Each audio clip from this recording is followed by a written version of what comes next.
Aujourd'hui, on est en direct Ali Moudine-Ousmani, journaliste suisse, auteur de La Grande Invasion, aux éditions Contre-Culture, un libre contenu inédit et inquiétant sur l'invasion migratoire. Je commencerai avec une question que probablement tout le monde se pose. Où va-t-il s'arrêter cette invasion? C'est-à-dire, quel est selon vous le plan de l'invasion migratoire? Par exemple, c'est de vider des continents entiers en Europe, de rendre les Européens une minorité. Quel est le plan final de cette invasion? Alors bonjour Massimo, merci de me recevoir. Il y a effectivement une volonté de submerger l'Europe vieillissante avec des populations provenant d'Afrique et d'Asie qui possèdent une natalité beaucoup plus dynamique que chez nous. Il y a bien entendu une volonté de la part de ces populations extra-européennes composées très souvent d'hommes dans l'âge de la prédation sexuelle. Il n'y a qu'à voir ce qui se passe en Allemagne où il y a beaucoup d'agressions de la part de requérants d'asile qui viennent d'Afghanistan ou bien de sociétés beaucoup plus conservatrices que les nôtres. Donc il y a une volonté de venir en Europe, mais je dirais que leurs motivations sont très diverses, elles sont individuelles, elles ne sont pas organisées. On ne peut pas vraiment les blâmer pour ça, parce que finalement ils saisissent des opportunités qui leur sont offertes. Mais donc ces personnes sont soutenues par une diversité d'acteurs dont nous allons parler au cours de cette émission. Elles sont soutenues dans leur entreprise migratoire. Elles ne pourraient pas le faire, cette entreprise toute seule. Ce n'est pas un phénomène inéluctable ou naturel comme on cherche souvent à nous le faire croire. À mon avis, le plan n'est pas celui d'un grand remplacement. J'aime pas tellement ce terme parce que c'est un terme de Renaud Camus. Renaud Camus, il n'est pas connu pour avoir comme projet de faire des enfants, donc est-ce qu'il est le mieux placé pour parler de grands remplacements quand il n'y contribue pas lui-même? Donc moi je préfère celui de métissage ou de cohabitation forcée, avec des populations souvent inadaptées ou inassimilables. Donc ça c'est un peu le projet. Donc ce plan il se déroule de façon accélérée depuis quelques décennies. En France on peut retenir la mise en place du regroupement familial, donc dans les années 70, mise en place sous Giscard et Chirac. De manière générale, ce plan a beaucoup plus de succès dans les pays d'Europe occidentale que dans les anciens pays communistes. Si vous allez dans les rues de Paris, Bruxelles, Londres, vous constatez quand même qu'il y a une population extra-européenne très importante dans les rues, c'est assez flagrant. Tandis que si vous allez à Prague, Varsovie ou Budapest, vous ne voyez pratiquement pas de population extra-européenne. Je parle en connaissance de cause parce que moi j'ai des origines diverses. Je suis né en Suisse, mais je suis moitié pakistanais, moitié tchèque.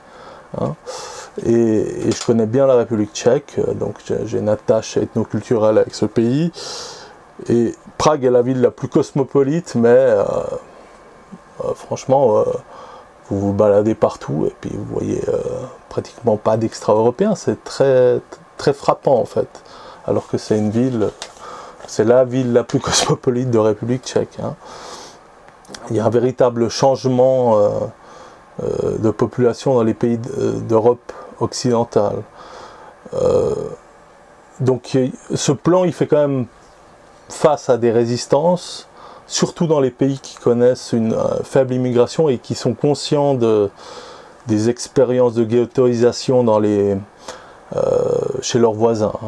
Donc si vous allez à Bruxelles, vous constatez qu'il y a beaucoup de femmes voilées dans les rues. Pourtant, moi, je suis issu de culture musulmane, mais j'étais allé en 2007 à Bruxelles et je voyais des femmes voilées partout dans la rue, puis ça m'a quand même interpellé. Je me suis dit pourquoi, en fait.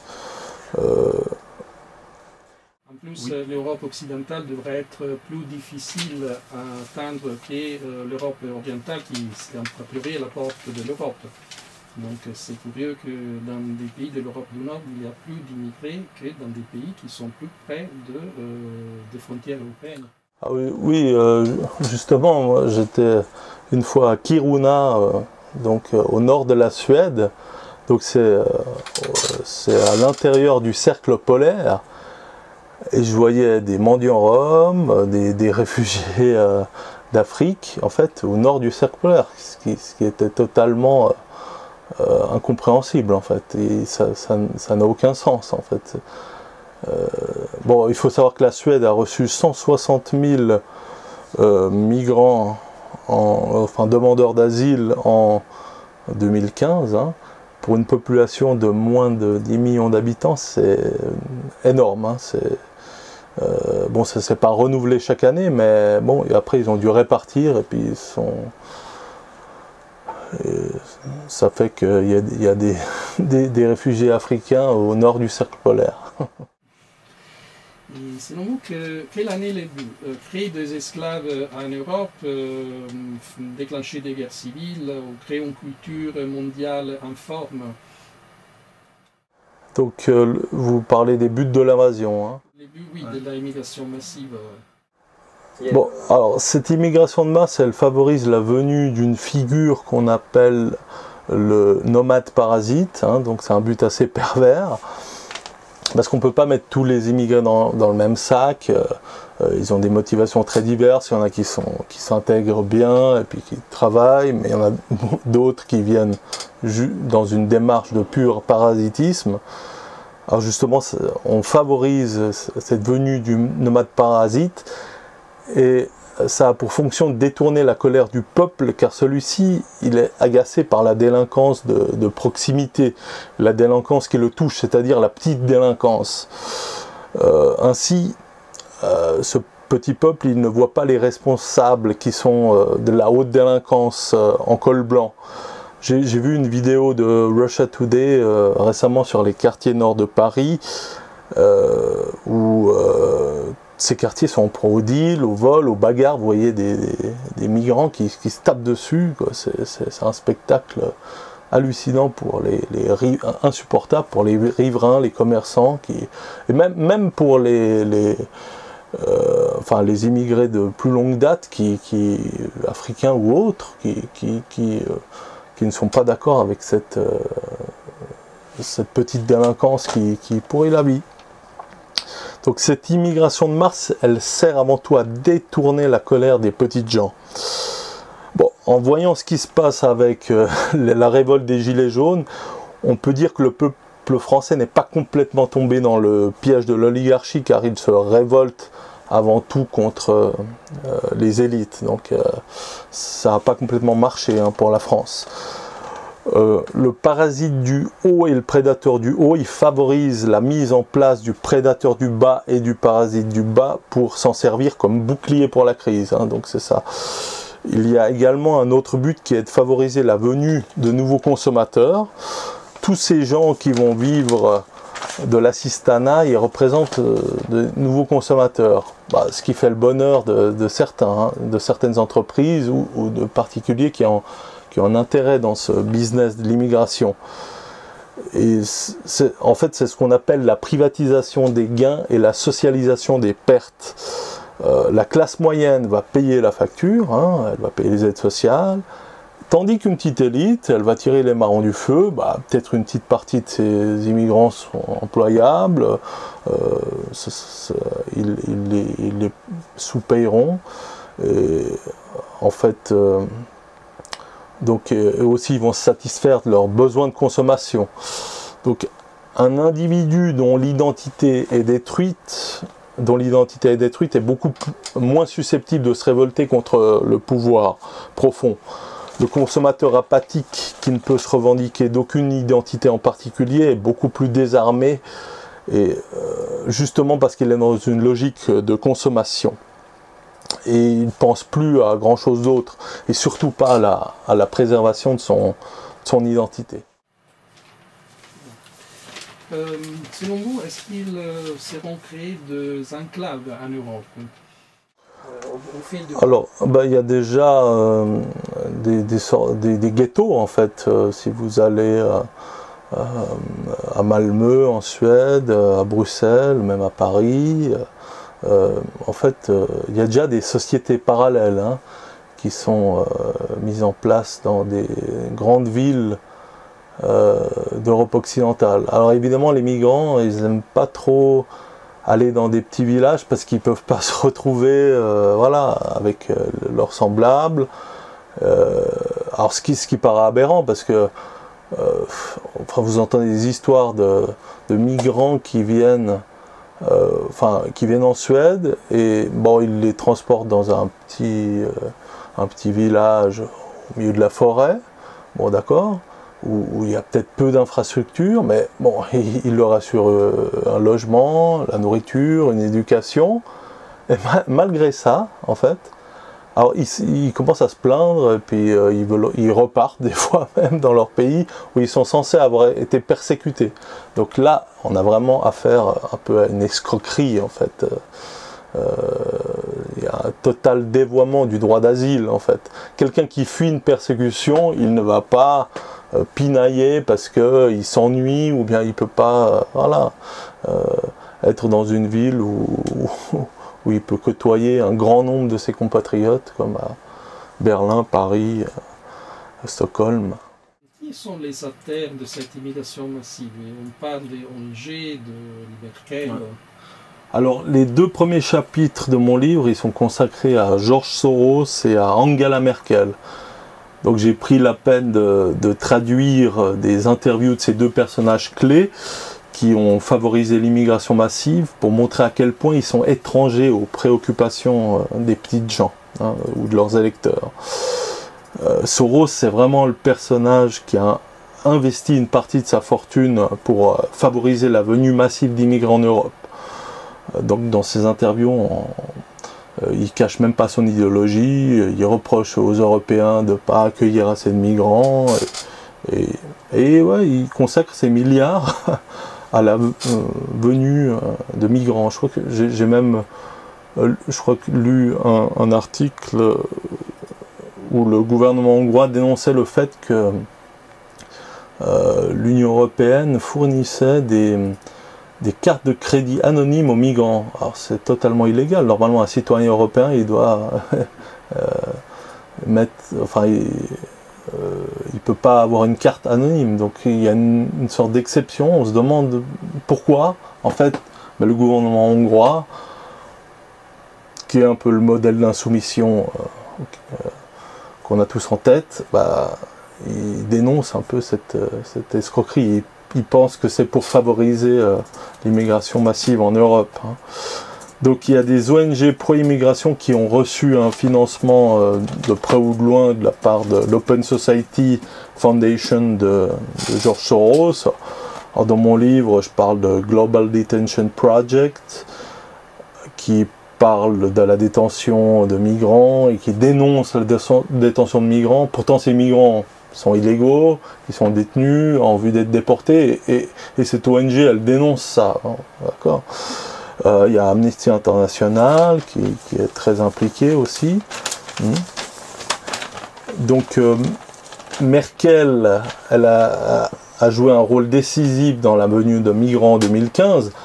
Alors qu'il aurait fallu envoyer un signal fort pour stopper cet afflux, elle a encouragé à plusieurs reprises les migrants à venir en Europe. Vous vous souvenez tous probablement de ces discours où elle disait « Wir schaffen das », nous y arriverons. Donc, et ensuite, elle a cherché à imposer les quotas aux pays un peu récalcitrants, hein, notamment les pays d'Europe centrale. Donc c'est comme si vous étiez victime d'une inondation dans votre appartement, et après, au lieu de chercher à résorber l'inondation, vous cherchez à répartir l'eau dans tout l'immeuble. C'est un peu la logique d'Angela Merkel. Donc je consacre également un chapitre aux ONG en Méditerranée. Alors la plus connue, c'est SOS Méditerranée avec l'Aquarius, qui débarquaient jusqu'à il n'y a pas longtemps une énorme quantité de migrants sur les côtes italiennes. Donc maintenant la donne a un peu changé avec Matteo Salvini, hein. Donc il a empêché, il a mis un coup d'arrêt. Enfin, l'Aquarius ne peut même plus opérer, mais attends, il y a d'autres ONG allemandes qui essayent, à travers Malte, l'Italie ou même l'Espagne, hein, avec Pedro Sanchez qui était assez ouvert, mais maintenant c'est vrai qu'il doit faire face à Vox, qui est un parti nationaliste espagnol qui a justement gagné beaucoup de voix grâce ou à cause de Sanchez, hein. Bon, en France, je pense à plusieurs personnalités promues par les médias, BHL, Bernard-Henri Lévy, Raphaël Glucksmann, Bernard Kouchner, Jacques Attali.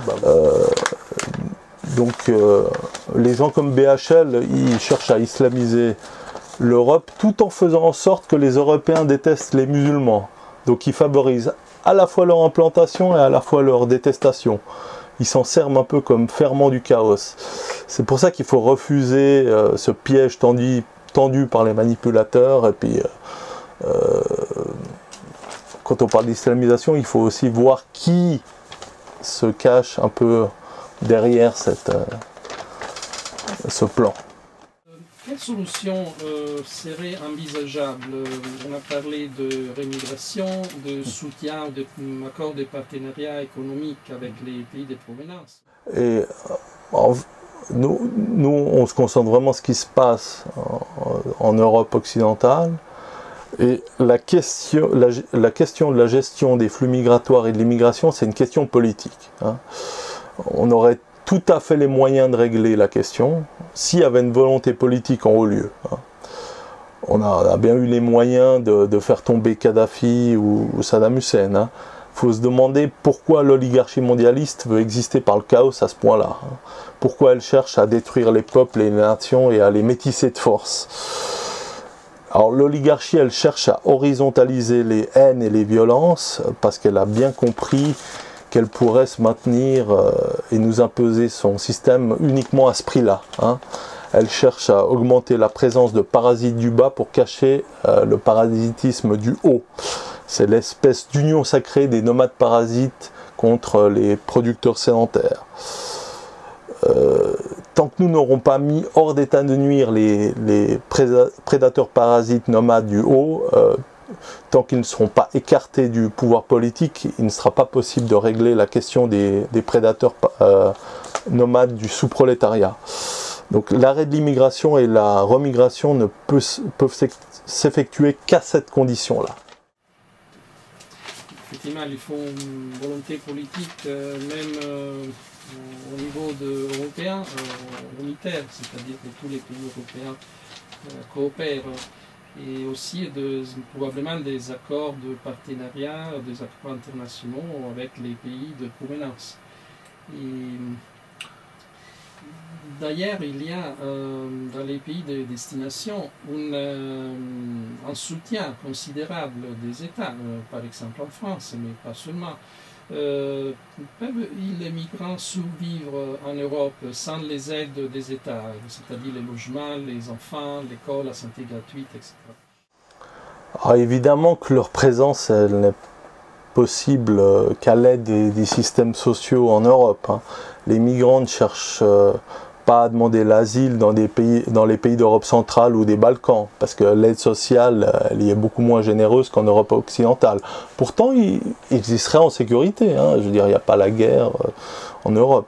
Mais c'est un peu l'asile à la carte, hein. Je veux dire, je vais aller dans l'État qui offre la meilleure... Bon, on le voit, bon, il y a un chapitre sur les Érythréens. Tous les Érythréens ne sont pas des gens qui cherchent l'aide sociale, mais un certain nombre de jeunes ont entendu parler, voilà, de la Suisse, de la Suède, de l'Allemagne qui donnaient des prestations sociales généreuses, donc il n'y a pas besoin de travailler. Alors ils se disent, ils se sont passés le mot, donc ils se disent on peut aller là-bas il y a même des cas où il y a des Érythréens qui reviennent en Érythrée pour chercher une épouse, hein. Donc dans le pays qui est censé les avoir persécutés, c'est assez dérangeant. Donc la dictature communiste, hein, donc après la Deuxième Guerre mondiale jusqu'en 89, paradoxalement, elle a contribué à préserver l'homogénéité ethnoculturelle dans ces pays, hein. Comme j'avais dit avant, vous allez à Prague, Varsovie, Budapest, Bratislava, vous avez des sociétés homogènes, alors que à Paris, Londres, Stockholm ou Bruxelles, c'est très très mélangé. En fait, dans ces pays communistes, il n'y avait pas de libéralisme qui faisait venir des travailleurs immigrés déjà pour peser à la baisse sur les salaires, hein. Dans les pays capitalistes d'Europe occidentale, par contre, la religion des droits de l'homme a été véhiculée un peu par la propagande maçonnique, hein. Ça, il faut le dire, dans les pays communistes, ils étaient brimés, ils ne pouvaient pas trop agir, hein. Donc de manière globale, la population en Europe occidentale est beaucoup moins hostile à l'immigration de masse que dans les anciens pays communistes, où les gens ont beaucoup plus à perdre, en fait, finalement. On pourrait dire qu'une partie des gens en Europe occidentale vit trop bien, hein. Pas tous, hein. On voit avec les gilets jaunes que c'est pas le cas, mais donc ils ne perçoivent pas le migrant comme un concurrent ou une menace. Tandis que dans les pays d'Europe, en Europe centrale ou dans les Balkans, ils sont beaucoup plus méfiants et ils tiennent à garder leur liberté et puis un certain niveau de vie, en fait, et pas sombrer. Voilà. Et quelle est la situation des ONG en Méditerranée? Parce que en fait, la majorité des migrants vient d'Afrique et d'Afrique du Nord, donc il va forcément passer par la Méditerranée. En fait, la majorité des migrants vient plutôt de pays subsahariens, hein. On a des Gambiens, des Maliens, des Soudanais, des Érythréens, des Éthiopiens, hein. Une petite partie aussi d'Afrique du Nord. Donc les ONG en Méditerranée sont un peu sous pression depuis que Matteo Salvini est aux commandes, hein.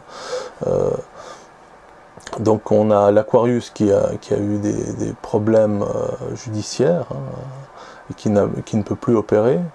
Mais il y a des ONG allemandes qui essayent tant bien que mal de faire venir ces migrants en Europe. Quand on écoute le discours de ces ONG, on est vraiment frappé par leur aveuglement. Pour elles, il n'y a quasiment aucun migrant économique, il faut tous les faire venir. N'importe quel migrant qui arrive en Europe, il peut déposer une demande d'asile et puis être accepté. Ce qui est assez aberrant comme politique. Ouais. Et donc ces ONG, donc elles sont sous pression, mais elles n'ont pas encore dit leur dernier mot, et il faut être vigilant, donc voilà. Pour ce qui concerne les Érythréens, on en parle assez rarement, donc c'est une chose qui est assez inédite sur ce thème. Quelle est la situation en Érythrée? Alors, en Érythrée, c'est une autocratie marxiste, donc il y a un service militaire obligatoire, et beaucoup de jeunes fuient le pays. Donc il y a quand même une hémorragie, parce que c'est un pays de 6 millions d'habitants, et beaucoup de jeunes cherchent à venir en Europe. Bon, déjà parce qu'ils ont... Alors, dans les années 80, ils ont commencé à venir, mais ils étaient très peu. Mais une fois qu'il y a eu une implantation dans certains pays, ils ont commencé à se passer le mot et à venir en Suisse, en Suède, en Allemagne principalement. Donc en Érythrée, alors les défenseurs des migrants érythréens, disent que c'est un régime inhumain, qu'ils sont emprisonnés. Le problème, c'est que le gouvernement érythréen est très, enfin, est assez critique par rapport à cette donne. Donc, il soupçonne que les pays occidentaux attirent les jeunes migrants dans un but d'invasion un peu. Je crois qu'il y a même une ministre érythréenne qui faisait une comparaison un peu hasardeuse. Elle disait que si vous mettez un bout de viande en face d'un chien, il va traverser la rivière, évidemment. Bon, elle comparait ses propres ressortissants à des chiens, ce qui est un peu contestable. Hein. Mais il y a clairement en fait une filière qui favorise l'émigration en Europe. Hein. C'est une question d'opportunité. Voilà. Quelle est la fausse notion de racisme dont vous parlez dans votre ouvrage? Il y a l'antiracisme authentique, je veux dire, qui est une question tout à fait légitime. Le racisme devrait être dénoncé. Si on agresse ou on déteste quelqu'un uniquement à cause de son origine, c'est pas acceptable. Mais il y a l'antiracisme institutionnel qui a été mis en place sous Mitterrand. C'était pour masquer la question sociale, on a mis une question raciale. Et donc ces ONG utilisent l'antiracisme pour criminaliser toute opinion qui critique l'immigration. Donc il faut vraiment se méfier de ce discours d'antiracisme institutionnel qui n'a rien à voir avec l'antiracisme authentique. Quel est le rôle et notamment les techniques des médias pour favoriser l'immigration massive? Bien sûr, il y a des campagnes qui essayent de faire approuver ces politiques d'immigration massive. Alors, les médias institutionnels ont un discours très pro-immigration. Donc, si vous regardez les reportages de France 24 ou même de la RTS en Suisse ou je sais pas, en Allemagne, les chaînes institutionnelles ont un discours très pro-immigration. Il y a un déséquilibre, ils donnent beaucoup plus la parole à des ONG pro-immigration qu'à des critiques de l'immigration, alors que normalement le service public devrait faire un équilibre, donner la parole aux uns aux autres. Mais elle ne remplit pas du tout sa fonction, alors que dans la population, les sentiments sont pour le moins mitigés face à cette question de l'immigration. Donc elle ne représente pas la population. Alors il y a des raisons à ça. C'est vrai que les journalistes institutionnels ont souvent évolué dans un milieu universitaire, bobo, très uniforme. En fait, ils pensent souvent tous la même chose, c'est ça. D'où le succès maintenant des médias de réinformation qui proposent un autre discours, en fait, sur l'immigration. Quelle est la position de l'Hongrie et de l'Europe de l'Est, qui ont été parmi les premiers pays à organiser une résistance contre l'immigration indiscriminée, c'est-à-dire l'immigration massive? Alors la Hongrie, c'est un peu la figure de proue contre l'immigration, donc elle a érigé une barrière physique. Donc, mais c'est vrai que si vous vous souvenez des images en 2015, les gares de Budapest étaient envahies de migrants qui cherchaient plutôt à rejoindre l'Allemagne en l'occurrence, mais bon, il y avait un certain chaos. Et la Hongrie a décidé de ne pas jouer le jeu de cette immigration qui est sponsorisée par Soros, Et elle a décidé de prendre les choses en main et puis de mettre une barrière physique. Hein. Donc, donc le groupe de Visegrad, la Pologne, la République tchèque, la Slovaquie et la Hongrie ont mis de côté leurs différences parce que la Slovaquie et la Hongrie à cause de vieilles histoires, le traité de Trianon, il y a des populations hongroises qui vivent sur territoire slovaque, qui revendiquent leur appartenance à la Hongrie, donc ça cause des tensions, mais là les tensions sont vraiment dissipées, elles ont décidé de s'organiser, de résister. Alors, ouais, toutes les classes politiques confondues sont plutôt contre l'immigration de masse. Si vous regardez les communistes tchèques, ils ont un discours très anti-immigration. Alors que la gauche européenne est pro-immigration. Il n'y a rien à voir entre Besançon et puis le Parti communiste tchèque. Hein. Mais il ne faut pas oublier que dans les années 80, Georges Marchais avait un discours anti-immigration.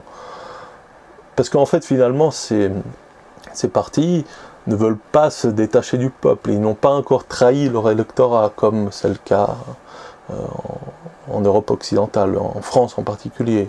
Donc le Parti communiste français, ou bien...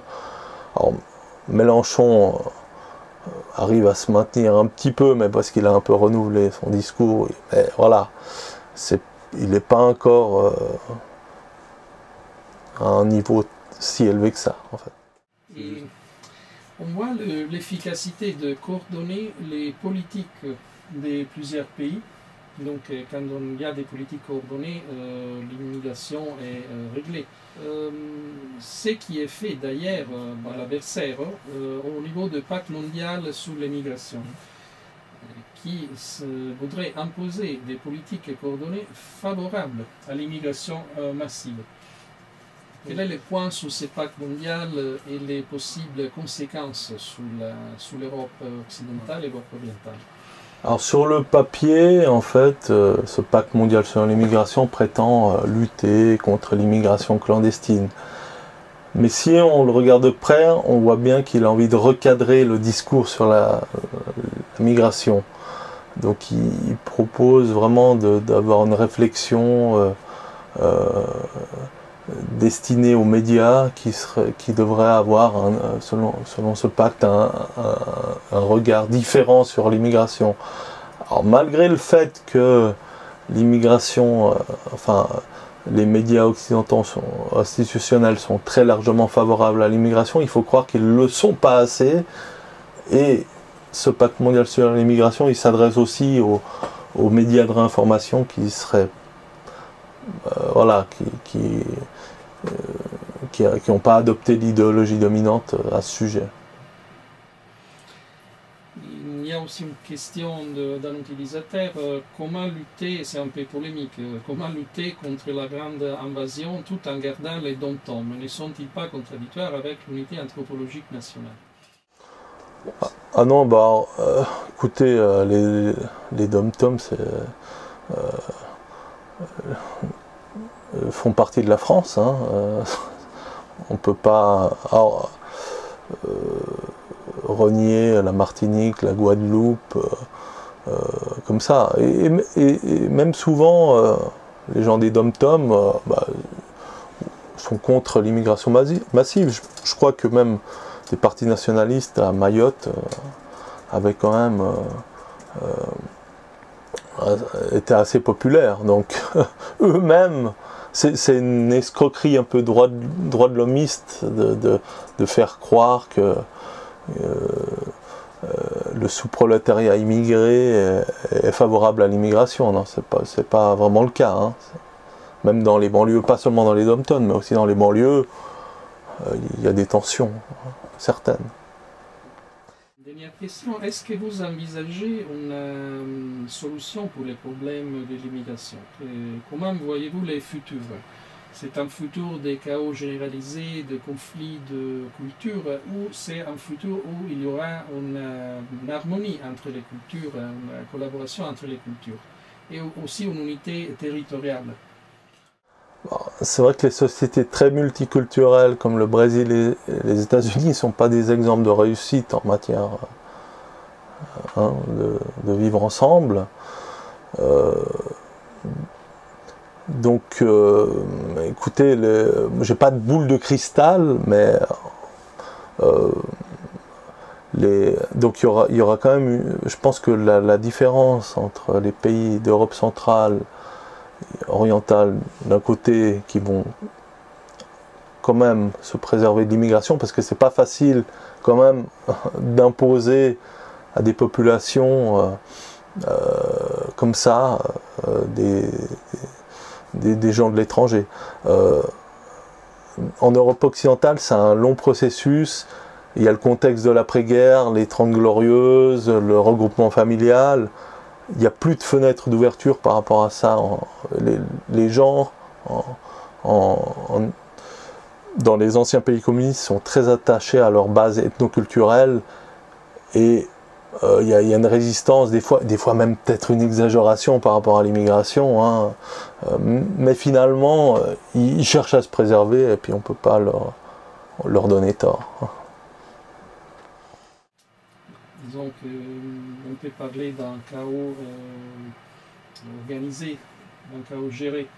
Donc peut-être que cette tendance change dans le futur.